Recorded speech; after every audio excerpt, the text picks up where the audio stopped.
So I'm Rich Hartel. I'm a professor here in the Department of Food Science, also instructor of a candy course in summertime.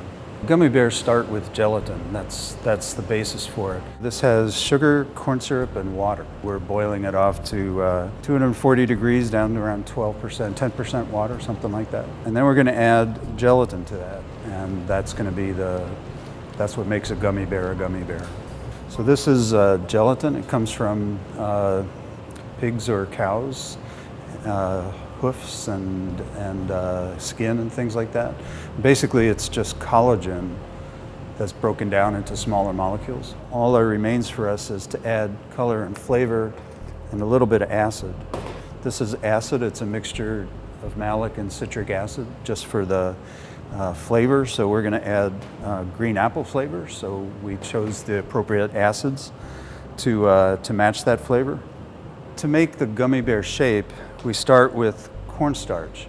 So what we're going to do is make the gummy bear shape with this press board into the starch, and then we're going to fill those holes with the candy. These will dry overnight, and actually the starch will pull some of the moisture out of the candy to get to the final moisture content.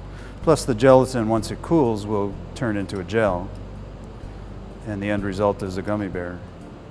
So if you put a gummy bear in a microwave and warm it for 10 seconds, it shows one of the interesting properties of gelatin, which is it's thermoreversible. If you warm it back up above its melting point, it goes back to being a liquid. The gummy bear flows, and then when it cools back down again, it resets, but not as a bear, just as a puddle. So based on the chemical nature of the gelatin molecule. So the end of those protein strands, when they gel, they form this triple helix thing, as opposed to another tighter type of bond like you might find in starch and pectin. And so that when you heat it up, those just uncoil and go back into solution.